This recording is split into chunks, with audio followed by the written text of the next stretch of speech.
Hello everyone, welcome to the crash course on Python learning, the basics of Python. So before learning anything about Python, we need to install Python. So let's just go to the site www.python.org.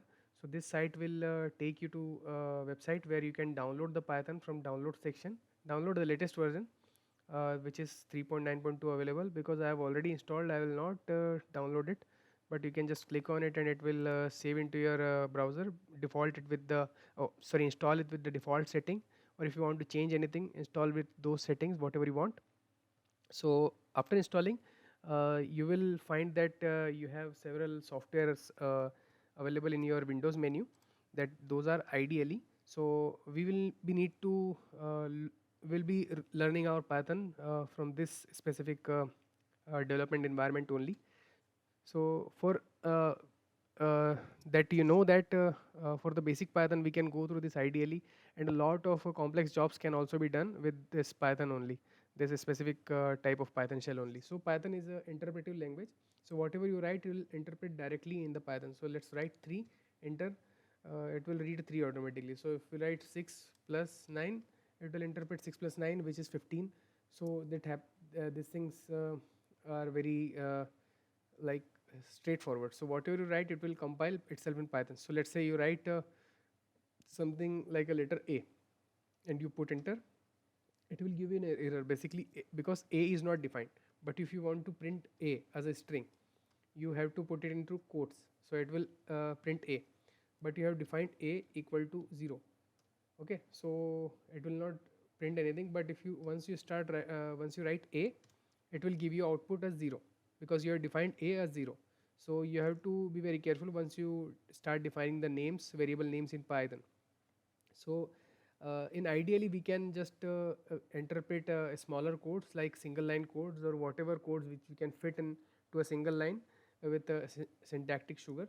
But if you want to build or write larger more lines of codes, then you have to go to file section. You have to create new files and come here. So this is your basic open file of Python, where you can write multiple lines like print something. Okay, printing in Python is very easy. Just write print and put anything in the quotes like oatmeal. So this is the basic function how we use the print function. You need not to put any quotes or columns after the lines. So Python is basically syntactic. So if you want to do anything, you have to change the syntax of your wordings. So basically, it is much easier than any other languages. But the syntax doesn't get to a lot of people, so it can be tough for them. So you want to print hot meal, and then you want to print the number of how many hot meals you want to give in. Let's say 2 plus 2, that is 4. So you want to run this program. So let me run the module. Before running the module, it will ask you to save. So you just save it, go to desktop, and whatever the file was there, I just saved it. So you can see that hot meal and 4 both are printed here, because I initially told the program to print hot meal, just the hot meal, and then print 2 plus 2. So it has interpreted 2 plus 2 as equal to 4, and then it has printed.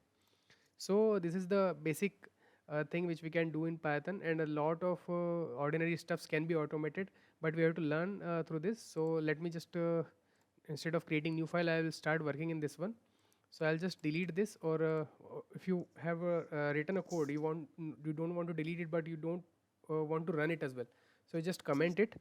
You can comment it by just writing a hash in front of the line. So this is a line commentation. If you want more lines to get commented, what you can do is you can just put quote.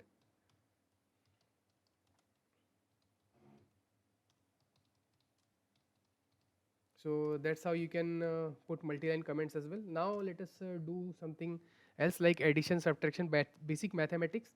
So for any coding or any programming language, we need to first try to make some basic mathematical programs: addition, subtraction, multiplication, and division, all those programs. So let us make a program which takes two numbers as input, and then returns basically prints their addition. So let us take an input. Uh, First, let's take input as A, and then take input as B. Okay, so we have taken the input.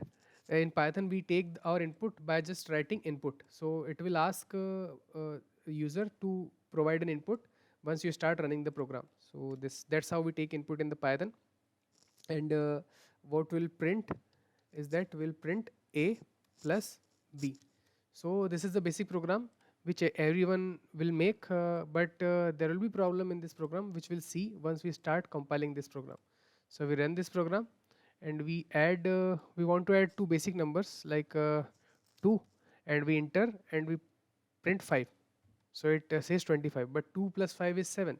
So it is not doing justification to whatever we are doing here, because we are not converting our input into integer format. We are because basic input function, this input function will take whatever input it comes, uh, whatever input we give it to you, give it to the Python, it will convert it into just a string. So you want not to convert into string but convert it into int. We want our input to be converted into integer as soon as we take the input. Okay, so we just write int in front of our input and enclose it into the brackets. So now we can do the mathematical programming here. So write 2 and then print enter, and then 5 enter, it will give you 7. And you can rerun it and see that it keeps giving you the same results. 11 enter, 45 enter, so 56. So and you can say that it is now justified that this program works because you have converted your input into integer format. Now let me tell you more about whenever we introduce decimal numbers, like numbers which have a point in front of them, like not integer. What if the number is not integer? Basically like 10.5, 11.7, like those numbers which we want to apply addition to. So we generally take float as our basic input type. So float are the numbers which are generally present in the format with decimals behind the point.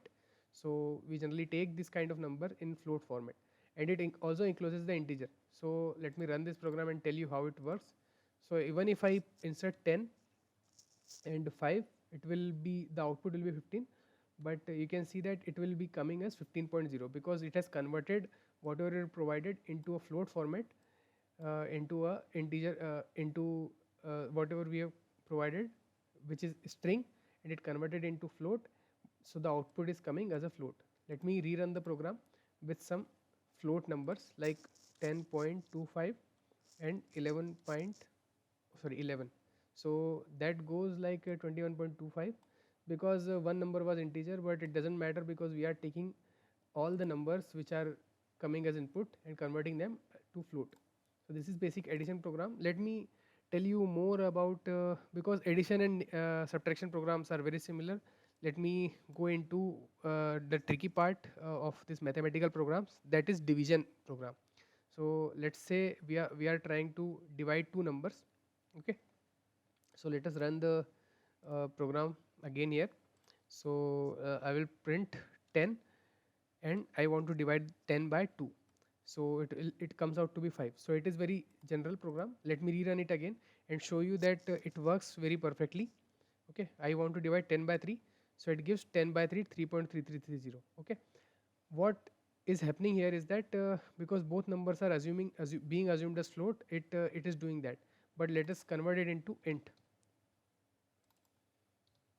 Okay, even if you convert both the numbers into int, the output of this program will be in float, because division always converts whatever output of division is into a float number. So you don't need to worry a lot, but you have to worry that once you convert the output of division into an integer format, which you can do simply as which we have done the input, converted an input into int. Whatever you number you want to, or whatever variable you want to convert into integer, you just enclose into bracket and write int outside it. So apply just int function to the whole thing. So let's run the module again. Everything is integer here, so input and output both will come out as an integer. So let's write 20 and write 3 here. Dividing 20 by 3, it will come out something like 6. So it gives you the output as 6. So you have to be very careful here, because it's a tricky part. Division is a little bit tricky. Okay, and once you start multiplication, okay, it becomes a little bit less trickier, but still trickier. So basic division and subtraction are simple, but multiplication and division are a little bit trickier. So let me tell you something here, that once you multiply two numbers, so you have to be very careful about math, that multiplying 10 by 2 will give you 20. But once you start multiplying a float number, which we want to give like 10 and 2.0, it will give you an error, basically because we are taking the float, uh, we are taking the number as integer. So 10.0 will not be interpreted because it is having a decimal place, and if even if it's 0, it will not be interpreted into integer format. So there are these problems. So you have to be careful when you do basic mathematical programs with Python. So we'll start learning more and more in upcoming tutorial. So I will finish it here. Bye.